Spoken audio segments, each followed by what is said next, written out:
ਦੋਸਤੋ ਤਾਜ਼ਾ ਖਬਰਾਂ ਨੂੰ ਦੇਖਣ ਵਾਸਤੇ ਸਾਡੇ ਨਾਲ ਜੁੜ ਜਾਓ। ਜੁੜਨ ਵਾਸਤੇ ਸਭ ਤੋਂ ਪਹਿਲਾਂ ਇੱਥੋਂ ਸਾਡੇ ਚੈਨਲ ਨੂੰ ਸਬਸਕ੍ਰਾਈਬ ਕਰ ਲਓ ਅਤੇ ਨਾਲ ਹੀ ਦਿੱਤੇ ਬੈਲ ਦੇ ਬਟਨ ਨੂੰ ਵੀ ਦਬਾ ਲਓ ਅਤੇ ਫਿਰ ਆਲ ਤੇ ਕਲਿੱਕ ਕਰ ਦਿਓ। ਦੋਸਤੋ ਹੁਣ ਤੱਕ ਦੀ ਪਹਿਲੀ ਖਬਰ ਇਹ ਹੈ ਕਿ ਕਿਸਾਨ ਅੰਦੋਲਨ ਤੇ ਸੁਖਬੀਰ ਬਾਦਲ ਦੀ ਕੇਂਦਰ ਨੂੰ ਚੇਤਾਵਨੀ। ਪੰਜਾਬ ਦੀ ਅਮਨ ਸ਼ਾਂਤੀ ਨਹੀਂ ਹੋਣ ਦੇਵਾਂਗੇ ਭੰਗ। ਕਿਸਾਨ ਅੰਦੋਲਨ ਦੌਰਾਨ ਕਈ ਸਿਆਸੀ ਧਿਰਾਂ ਕਿਸਾਨਾਂ ਦੇ ਨਾਲ ਹੋਣ ਦੇ ਦਾਅਵੇ ਕਰ ਰਹੀਆਂ ਹਨ। ਇਹਨਾਂ ਵਿੱਚੋਂ ਇੱਕ ਸ਼੍ਰੋਮਣੀ ਅਕਾਲੀ ਦਲ। ਖੇਤੀ ਕਾਨੂੰਨਾਂ ਕਾਰਨ ਹੀ ਅਕਾਲੀ ਦਲ ਨੂੰ ਬੀਜੇਪੀ ਨਾਲ ਤੋੜ ਵਿਛੋੜਾ ਕਰਨਾ ਪਿਆ। ਅਕਾਲੀ ਦਲ ਦੇ ਪ੍ਰਧਾਨ ਸੁਖਬੀਰ ਬਾਦਲ ਨੇ ਅੱਜ ਸਾਰੇ ਲੋਕਾਂ ਨੂੰ ਕਿਸਾਨ ਸੰਘਰਸ਼ ਵਿੱਚ ਅੰਨਦਾਤਾ ਨਾਲ ਖੜਨ ਦੀ ਅਪੀਲ ਕੀਤੀ ਤਾਂ ਜੋ ਨਰਿੰਦਰ ਮੋਦੀ ਨੂੰ ਕਾਲੇ ਕਾਨੂੰਨ ਵਾਪਸ ਲੈਣ ਲਈ ਮਜਬੂਰ ਕੀਤਾ ਜਾ ਸਕੇ। ਉਹਨਾਂ ਕਿਹਾ ਕਿ ਜੇਕਰ ਕਿਸਾਨ ਨਹੀਂ ਚਾਹੁੰਦਾ ਤਾਂ ਕੇਂਦਰ ਜ਼ਬਰਦਸਤੀ ਖੇਤੀ ਕਾਨੂੰਨ ਲਾਗੂ ਕਿਉਂ ਕਰਨਾ ਚਾਹੁੰਦੀ ਹੈ। ਸੁਖਬੀਰ ਨੇ ਕਿਹਾ ਕਿ ਕੇਂਦਰ ਕਿਸਾਨਾਂ ਨੂੰ ਐਂਟੀ ਨੈਸ਼ਨਲ ਕਹਿੰਦਾ ਹੈ। ਇੱਕ ਨਵੀਂ ਚੀਜ਼ ਸ਼ੁਰੂ ਹੋ ਗਈ ਹੈ। ਜੋ ਕੇਂਦਰ ਸਰਕਾਰ ਦੀ ਗੱਲ ਨਹੀਂ ਮੰਨਦਾ ਉਹ ਐਂਟੀ ਨੈਸ਼ਨਲ ਹੋ ਜਾਂਦਾ ਹੈ। ਪੰਜਾਬ ਦੇ ਅੰਨਦਾਤਾ ਨੂੰ ਐਂਟੀ ਨੈਸ਼ਨਲ ਬੋਲਿਆ ਜਾ ਰਿਹਾ ਹੈ। ਉਹਨਾਂ ਕਿਹਾ ਕਿ ਕੋਈ ਸਿਆਸੀ ਲੜਾਈ ਨਹੀਂ ਹੈ, ਇਹ ਕਿਸਾਨਾਂ ਦੀ ਲੜਾਈ ਹੈ। ਕੇਂਦਰ ਸਰਕਾਰ ਪੋਲੀਟੀਕਲ ਪਾਰਟੀਆਂ ਨੂੰ ਇਸ ਟਰੈਪ ਵਿੱਚ ਫਸਾਉਣਾ ਚਾਹੁੰਦੀ ਹੈ। ਮੇਰੀ ਸਾਰੀਆਂ ਪਾਰਟੀਆਂ ਨੂੰ ਅਪੀਲ ਹੈ ਕਿ ਇਸ ਟਰੈਪ ਵਿੱਚ ਨਾ ਫਸਣ। ਸੁਖਬੀਰ ਨੇ ਕਿਹਾ ਕਿ ਕੇਂਦਰ ਆਪਣੀ ਜਿੱਦ ਛੱਡੇ, ਜਿੱਦ ਤੋਂ ਪਿੱਛੇ ਹਟੇ। ਉਹਨਾਂ ਕਿਹਾ ਕਿ ਕਿਸਾਨ ਅਨਪੜ੍ਹ ਨਹੀਂ ਹਨ। ਪੂਰੇ ਦੇਸ਼ ਦੇ ਕਿਸਾਨ ਬੋਲ ਰਹੇ ਹਨ ਤਾਂ ਭਰਮ ਕੀ ਹੋਇਆ। ਮੈਂ ਕੇਂਦਰ ਸਰਕਾਰ ਨੂੰ ਕਹਾਂਗਾ ਕਿ ਭਰਮ ਨਾ ਫੈਲਾਉਣ। ਭਰਮ ਕੇਂਦਰ ਸਰਕਾਰ ਫੈਲਾ ਰਹੀ ਹੈ। ਸੁਖਬੀਰ ਨੇ ਸਰਕਾਰ ਨੂੰ ਆਗਾਹ ਕੀਤਾ ਕਿ ਪੰਜਾਬ ਇੱਕ ਸਰਹੱਦੀ ਸੂਬਾ ਹੈ। ਪੰਜਾਬ ਤਾਂ ਹੀ ਤਰੱਕੀ ਕਰੇਗਾ ਜੇਕਰ ਇੱਥੇ ਭਾਈਚਾਰਕ ਸਾਂਝ ਅਤੇ ਅਮਨ ਸ਼ਾਂਤੀ ਰਹੇਗੀ। ਉਹਨਾਂ ਕਿਹਾ ਕਿ ਸਾਨੂੰ ਕੁਝ ਵੀ ਕੁਰਬਾਨੀ ਕਰਨੀ ਪਵੇ, ਅਸੀਂ ਅਮਨ ਸ਼ਾਂਤੀ ਭੰਗ ਨਹੀਂ ਹੋਣ ਦੇਵਾਂਗੇ। ਇਸ ਤੋਂ ਬਾਅਦ ਸੁਖਬੀਰ ਨੇ ਕਿਹਾ ਕਿ ਇਸ ਜੰਗ ਵਿੱਚ 17 ਕਿਸਾਨ ਸ਼ਹੀਦ ਹੋ ਗਏ ਹਨ। ਸਰਕਾਰ ਟਕਰਾਅ ਦੀ ਨੀਤੀ ਨਾ ਅਪਣਾਵੇ। ਉਹਨਾਂ ਕਿਹਾ ਕਿ ਦੇਸ਼ ਦੀਆਂ ਸਾਰੇ ਜਥੇਬੰਦੀਆਂ ਇਕੱਠੀਆਂ ਹੋ ਗਈਆਂ ਹਨ। ਦੇਸ਼ ਦੇ ਕੋਨੇ-ਕੋਨੇ ਵਿੱਚੋਂ ਕਿਸਾਨਾਂ ਦੇ ਸਮਰਥਨ ਵਿੱਚ ਆਵਾਜ਼ ਆ ਰਹੀ ਹੈ। ਇੱਥੋਂ ਤੱਕ UNO ਵਿੱਚ ਵੀ ਆਵਾਜ਼ ਪਹੁੰਚ ਗਈ ਹੈ। ਅਗਲੀ ਖਬਰ ਇਹ ਹੈ ਕਿ ਦਿੱਲੀ ਵਿੱਚ ਮੀਂਹ ਦੇ ਨਾਲ ਗੜਿਆਂ ਦੀ ਸੰਭਾਵਨਾ, ਪਰ ਕਿਸਾਨਾਂ ਦੇ ਹੌਸਲੇ ਬੁਲੰਦ।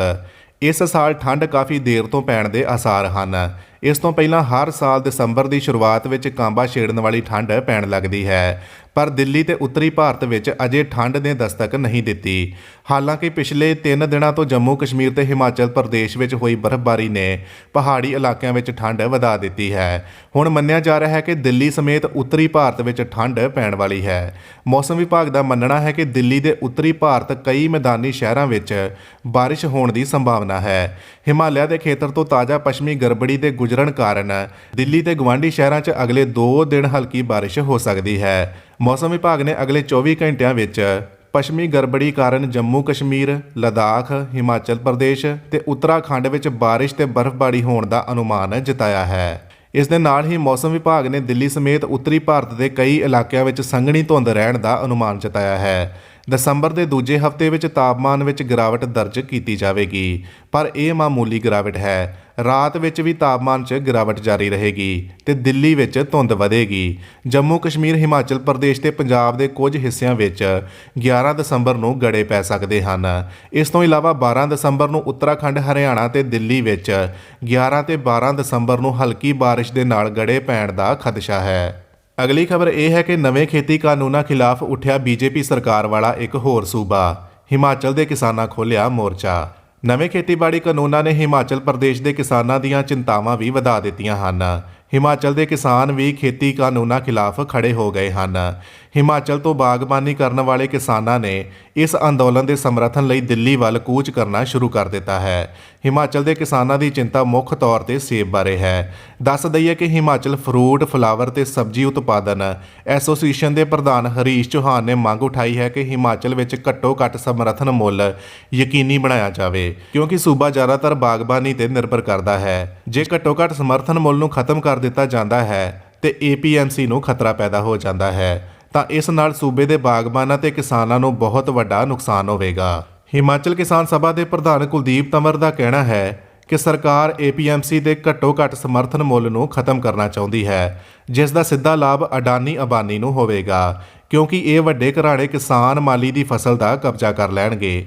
ਇਹਨਾਂ ਨਵੇਂ ਕਾਨੂੰਨਾਂ ਨਾਲ ਹਿਮਾਚਲ ਦੇ 40 ਲੱਖ ਮੀਟ੍ਰਿਕ ਟਨ ਫਲ ਸਬਜ਼ੀ ਉਤਪਾਦਾਂ ਤੇ ਖਤਰਾ ਮੰਡਰਾ ਰਿਹਾ ਹੈ।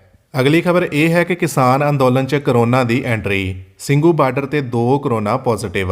ਦਿੱਲੀ ਦੇ ਸਿੰਘੂ ਬਾਰਡਰ ਤੇ ਕਿਸਾਨ ਅੰਦੋਲਨ ਦੌਰਾਨ ਫੋਰਸ ਨੂੰ ਲੀਡ ਕਰਨ ਵਾਲੇ 2 IPS ਅਧਿਕਾਰੀ ਕਰੋਨਾ ਪੋਜ਼ਿਟਿਵ ਨਿਕਲੇ ਹਨ। ਇਹਨਾਂ ਅਫਸਰਾਂ 'ਚ ਆਊਟਰ ਨਾਰਥ ਦੇ DCP ਗੌਰਵ, ਤੇ ਐਡੀਸ਼ਨਲ ਡੀਸੀਪੀ ਘਨਸ਼ਾਮ ਬਾਂਸਲ ਹਨ, ਜੋ ਜਾਂਚ ਰਿਪੋਰਟ ਵਿੱਚ ਕਰੋਨਾ ਪੋਜ਼ਿਟਿਵ ਪਾਏ ਗਏ ਹਨ। ਇਹ ਦੋਵੇਂ ਅਫਸਰ ਹੋਮ ਆਈਸੋਲੇਸ਼ਨ ਵਿੱਚ ਚਲੇ ਗਏ ਹਨ। ਸਰਕਾਰ ਦਾ ਪ੍ਰਸਤਾਵ ਖਾਰਜ ਕਰਨ ਤੋਂ ਬਾਅਦ ਕਿਸਾਨਾਂ ਨੇ ਅੰਦੋਲਨ ਨੂੰ ਦੇਸ਼ ਵਿਆਪੀ ਬਣਾਉਣ ਦੀ ਚੇਤਾਵਨੀ ਦੇ ਦਿੱਤੀ ਹੈ। ਸਾਫ਼ ਸ਼ਬਦਾਂ ਵਿੱਚ ਕਹਿ ਦਿੱਤਾ ਹੈ ਕਿ ਜਦੋਂ ਤੱਕ ਖੇਤੀ ਕਾਨੂੰਨ ਰੱਦ ਨਹੀਂ ਹੋਣਗੇ ਉਹ ਡਟੇ ਰਹਿਣਗੇ। ਅੰਦੋਲਨ ਲੰਬਾ ਚੱਲੇਗਾ ਤਾਂ ਇਸ ਦੇ ਇੰਤਜ਼ਾਮ ਵੀ ਦਿੱਲੀ ਦੇ ਵੱਖ-ਵੱਖ ਬਾਰਡਰਸ ਤੇ ਮੁਕੰਮਲ ਦਿਖਾਈ ਦੇ ਰਹੇ ਹਨ। 450 ਕਿਲੋਮੀਟਰ ਦੂਰ ਪੰਜਾਬ ਤੋਂ ਘੋੜਿਆਂ ਦੀ ਸਵਾਰੀ ਕਰਦਾ ਗੁਰੂ ਨਾਨਕ ਦਲ ਮੰਡੀਆਂ ਦਾ ਜਥਾ ਦਿੱਲੀ ਬਾਰਡਰ ਤੇ ਪਹੁੰਚ ਗਿਆ ਹੈ। ਕੁੰਡਲੀ ਬਾਰਡਰ ਦੇ ਕਰੀਬ ਇਸ ਜਥੇ ਨੇ ਡੇਰਾ ਜਮਾਉਂਦਿਆਂ ਕਿਸਾਨਾਂ ਦੀ ਮਦਦ ਸ਼ੁਰੂ ਕਰ ਦਿੱਤੀ ਹੈ। ਕਿਸਾਨਾਂ ਲਈ ਲੰਗਰ ਪੱਕ ਰਹੇ ਹਨ। ਖੇਤੀ ਕਾਨੂੰਨਾਂ ਤੇ ਸਰਕਾਰ ਨਾਲ ਜਿਵੇਂ ਖੱਚਾਤਾਣੀ ਵੱਧ ਰਹੀ ਹੈ, ਉਵੇਂ ਹੀ ਦਿੱਲੀ ਸਰਹੱਦਾਂ ਤੇ ਕਿਸਾਨਾਂ ਦੀ ਗਿਣਤੀ ਵੱਧ ਰਹੀ ਹੈ। ਦਿੱਲੀ 'ਚ ਸਿੰਘੂ ਬਾਰਡਰ ਤੇ ਕਿਸਾਨਾਂ ਨੇ ਅੰਦੋਲਨਕਾਰੀਆਂ ਲਈ ਵੱਡਾ ਮੰਚ ਬਣਾਇਆ ਗਿਆ ਹੈ, ਜਿਸ ਤੇ ਹਜ਼ਾਰਾਂ ਦੀ ਸੰਖਿਆ 'ਚ ਕਿਸਾਨ ਬੈਠੇ ਦਿਖਾਈ ਦੇ ਰਹੇ ਹਨ। ਅਗਲੀ ਵੱਡੀ ਖਬਰ ਇਹ ਹੈ ਕਿ ਕਿਸਾਨ ਨੇਤਾਵਾਂ ਵੱਲੋਂ ਸਰਕਾਰ ਨੂੰ ਅਲਟੀਮੇਟਮ ਕਿਹਾ, ਜਲਦੀ ਤੈਅ ਕੀਤੀ ਜਾਏਗੀ ਰੇਲ ਰੋਕੋ ਅੰਦੋਲਨ ਦੀ ਤਰੀਕ। ਕੇਂਦਰੀ ਖੇਤੀਬਾੜੀ ਮੰਤਰੀ ਨਰਿੰਦਰ ਸਿੰਘ ਤੋਮਰ ਵੱਲੋਂ ਇੱਕ ਹੋਰ ਮੀਟਿੰਗ ਲਈ ਨਵੀਂ ਤਰੀਕ ਤੈਅ ਕਰਨ ਦੀ ਅਪੀਲ ਤੋਂ ਬਾਅਦ ਕਿਸਾਨਾਂ ਨੇ ਕਿਹਾ ਕਿ ਉਹ ਹੁਣ ਪੂਰੇ ਭਾਰਤ ਵਿੱਚ ਧਰਨੇ ਪ੍ਰਦਰਸ਼ਨ ਤੇ ਜਾਣਗੇ।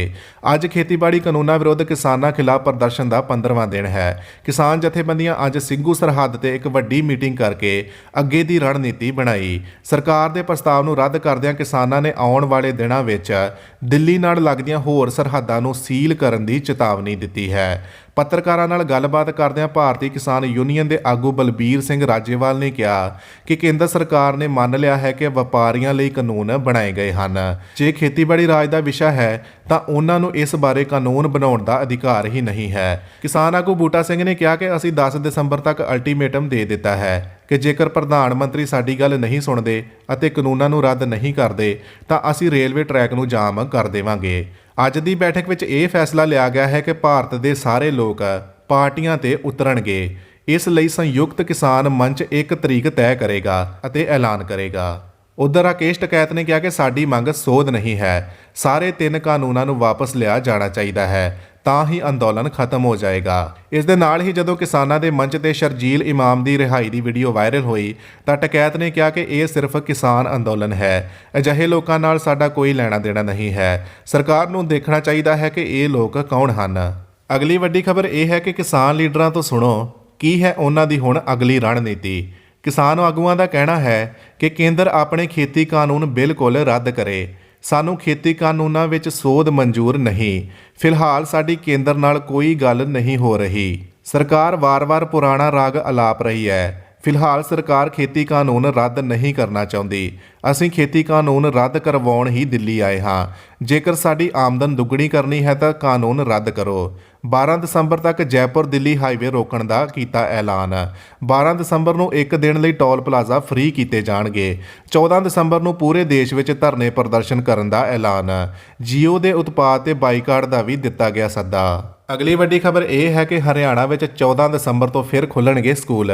ਵਿਦਿਆਰਥੀਆਂ ਲਈ ਕਰੋਨਾ ਟੈਸਟ ਰਿਪੋਰਟ ਜ਼ਰੂਰੀ। ਕਰੋਨਾ ਮਹਾਮਾਰੀ ਵਿਚਕਾਰ ਹਰਿਆਣਾ ਵਿੱਚ ਉੱਚ ਕਲਾਸਾਂ ਲਈ ਸਕੂਲ ਦੁਬਾਰਾ ਖੁੱਲ੍ਹਣ ਦਾ ਫੈਸਲਾ ਕੀਤਾ ਗਿਆ ਹੈ। ਵਿਦਿਆਰਥੀਆਂ ਲਈ ਕਰੋਨਾ ਟੈਸਟ ਦੀ ਰਿਪੋਰਟ ਲਿਆਉਣਾ ਲਾਜ਼ਮੀ ਹੋਵੇਗਾ। ਸੂਬਾ ਸਰਕਾਰ ਵੱਲੋਂ ਜਾਰੀ ਇੱਕ ਨੋਟ ਵਿੱਚ ਕਿਹਾ ਗਿਆ ਹੈ ਕਿ ਕਲਾਸ ਵਿੱਚ ਆਉਣ ਲਈ ਮੈਡੀਕਲ ਸਰਟੀਫਿਕੇਟ 72 ਘੰਟਿਆਂ ਤੋਂ ਵੱਧ ਨਹੀਂ ਹੋਣਾ ਚਾਹੀਦਾ।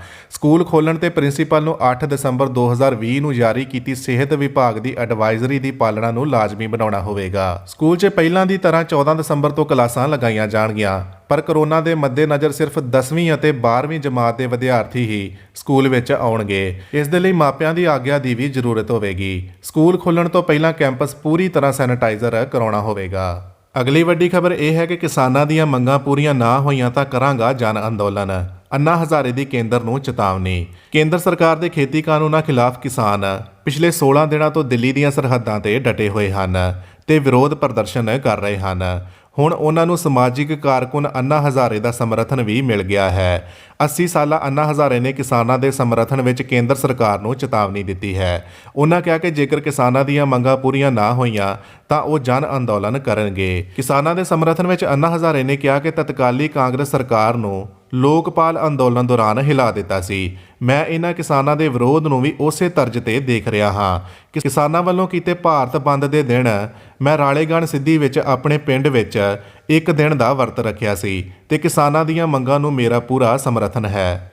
ਅੰਨਾ ਨੇ ਕੇਂਦਰ ਸਰਕਾਰ ਨੂੰ ਚੇਤਾਵਨੀ ਦਿੰਦਿਆਂ ਕਿਹਾ ਕਿ ਜੇਕਰ ਸਰਕਾਰ ਕਿਸਾਨਾਂ ਦੀਆਂ ਮੰਗਾਂ ਨਹੀਂ ਮੰਨਦੀ ਤਾਂ ਮੈਂ ਇੱਕ ਵਾਰ ਫਿਰ ਜਨ ਅੰਦੋਲਨ ਲਈ ਬੈਠਾਂਗਾ, ਜੋ ਲੋਕਪਾਲ ਅੰਦੋਲਨ ਦੇ ਬਰਾਬਰ ਹੀ ਹੋਵੇਗਾ। ਇਸ ਤੋਂ ਪਹਿਲਾਂ ਉਹਨਾਂ ਭਾਰਤ ਬੰਦ ਦੇ ਦਿਨ ਇੱਕ ਰਿਕਾਰਡਡ ਸੰਦੇਸ਼ ਦੇ ਵਿੱਚ ਕਿਹਾ ਸੀ ਕਿ ਮੈਂ ਦੇਸ਼ ਦੇ ਲੋਕਾਂ ਨੂੰ ਅਪੀਲ ਕਰਦਾ ਹਾਂ ਕਿ ਦਿੱਲੀ ਵਿੱਚ ਜੋ ਅੰਦੋਲਨ ਚੱਲ ਰਿਹਾ ਹੈ ਉਹ ਪੂਰੇ ਦੇਸ਼ ਵਿੱਚ ਚੱਲਣਾ ਚਾਹੀਦਾ ਹੈ। ਸਰਕਾਰ ਤੇ ਦਬਾਅ ਪਾਉਣ ਲਈ ਅਜਿਹੀ ਸਥਿਤੀ ਬਣਾਉਣ ਦੀ ਲੋੜ ਹੈ।